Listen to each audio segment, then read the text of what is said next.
Refrigerator अंदर रखी हुई वेजिटेबल्स और पानी को तो ठंडा करते हैं, लेकिन इसके पीछे जो इक्विपमेंट्स लगे रहते हैं उनका टेम्परेचर इतना ज़्यादा हाई होता है कि हम उन पर खाना पका सकते हैं। तो फ्रिज के बाहर इतना ज़्यादा टेम्परेचर और अंदर की तरफ एकदम ठंडा ठंडा, यह कैसे पॉसिबल है?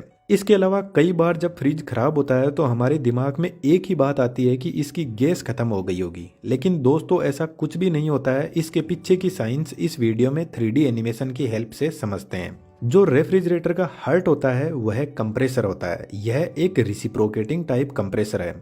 इसके अंदर एक सिंगल फेज इंडक्शन मोटर होती है। जब यह मोटर रोटेट करती है तो इससे जुड़ा हुआ पिस्टन कुछ इस तरीके से मूव करता है और यहाँ पर जो गैस होती है उसको कंप्रेस करके पंप करने का काम करता है। इन कंपोनेंट्स की वर्किंग रेफ्रिजरेटर की बॉडी को थोड़ा सा साइड में रखकर अच्छे से समझते हैं। कंप्रेसर एकदम पैक होता है क्योंकि इसके अंदर एक गैस भरी जाती है जिसका नाम है फ्रीऑन R134a, जो आजकल कॉमनली यूज होती है, और मोटर और कंप्रेसर दोनों मिलकर इस गैस को पंप करने का काम करते हैं। जब कंप्रेसर इस गैस को कंप्रेस करता है तो इसका टेम्परेचर 90 डिग्री सेंटीग्रेड तक इंक्रीज कर देता है और प्रेशर 8 बार तक बढ़ा देता है, और इस गैस को हम रेफ्रिजरेंट भी बोलते हैं। अब यह टेम्परेचर और प्रेशर बहुत ज़्यादा है तो इसको हमें डाउन करने की ज़रूरत है। इसलिए इस हाई टेम्परेचर और प्रेशर वाले रेफ्रिजरेंट को कंडेंसर यूनिट के पास में भेजा जाता है, जो रेफ्रिजरेटर के पीछे लगी हुई कुछ ऐसी ट्यूब होती है जो हमें आसानी से दिखाई दे जाती है। और इस ट्यूब से जब हाई टेम्परेचर वाला रेफ्रिजरेंट फ्लो करता है तो बाहर के इन्वायरमेंट से हीट एक्सचेंज करने लग जाता है, क्योंकि कंडेंसर कोयल का टेम्परेचर बहुत ज़्यादा होता है और इन्वायरमेंट का टेम्परेचर बहुत कम, तो रेफ्रिजरेंट धीरे धीरे कूल होने लगता है। कंडेंसर के ऊपर कुछ इस तरीके के सपोर्टिंग वायर लगे रहते हैं जो कंडेंसर को सपोर्ट भी करते हैं और रेफ्रिजरेंट को कूल करने में भी हेल्प करते हैं। क्योंकि यह कंडेंसर ट्यूब से टच रहते हैं तो कंडेंसर ट्यूब का टेम्परेचर कुछ इनमें ट्रांसफर हो जाता है और इन्वायरमेंट से यह हीट को एक्सचेंज करके रेफ्रिजरेंट को ठंडा करने में हेल्प करते हैं। जब रेफ्रिजरेंट इतना लंबा रास्ता तय करके कंडेंसर कोयल से बाहर निकलता है तो इसका टेम्परेचर 45 डिग्री सेंटीग्रेड तक रिड्यूस हो जाता है, और जब टेम्परेचर डाउन आता है तो गैस लिक्विड में बदलने लग जाती है।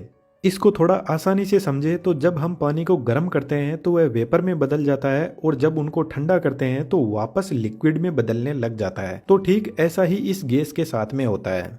कंडेंसर यूनिट से जब गैस बाहर निकलती है तो यह थोड़ी ठंडी होकर लिक्विड में बदलना शुरू हो जाती है। अब कंडेंसर यूनिट से निकलकर यह रेफ्रिजरेंट जाता है कैपिलरी ट्यूब के पास में। कैपिलरी ट्यूब कुछ इस टाइप का एक कॉपर की ट्यूब होती है जिसका डायमीटर 0.5 mm से लेकर 2.2 mm तक होता है, और इसकी लेंथ मैक्सिमम 5 मीटर तक हो सकती है। कैपिलरी ट्यूब एक थ्रोटल डिवाइस होती है जो हाई प्रेशर को लो प्रेशर में बदलने का काम करती है, और यही वह डिवाइस है जो रेफ्रिजरेंट को एकदम ठंडा भी कर देती है।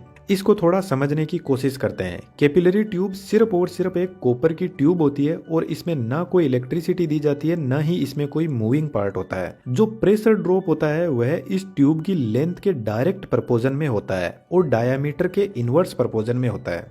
तो जैसे जैसे इस ट्यूब का डायामीटर कम होता जाएगा तो प्रेशर ड्रॉप बढ़ता जाएगा, और हम लेंथ भी इंक्रीज कर देते हैं डायामीटर के साथ में, तो प्रेशर ड्रॉप और ज़्यादा इंक्रीज हो जाएगा। अब प्रेशर ड्रॉप का आपको सिंपल मतलब समझने की जरूरत है। प्रेशर ड्रॉप बढ़ रहा है मतलब प्रेशर का ड्रॉप जो है वह बढ़ता जा रहा है, यानी एक्चुअल में प्रेशर कम हो रहा है। तो जब रेफ्रिजरेंट इस कैपिलरी ट्यूब से बाहर निकलता है तो उसका प्रेशर ड्रॉप होकर 0.6 बार तक पहुंच जाएगा, और जब इतना प्रेशर का ड्रॉप हो जाएगा तो टेम्परेचर भी रिड्यूस हो जाएगा। तो जब इस ट्यूब के अंदर रेफ्रिजरेंट एंटर हो रहा था तो उसका टेम्परेचर था 45 डिग्री सेंटीग्रेड, और जब बाहर निकलेगा तो उसका टेम्परेचर -16 डिग्री सेंटीग्रेड तक पहुंच जाएगा। और जब टेम्परेचर इतना कम हो जाएगा तो 75% जो गैस थी वह लिक्विड में बदल जाएगी।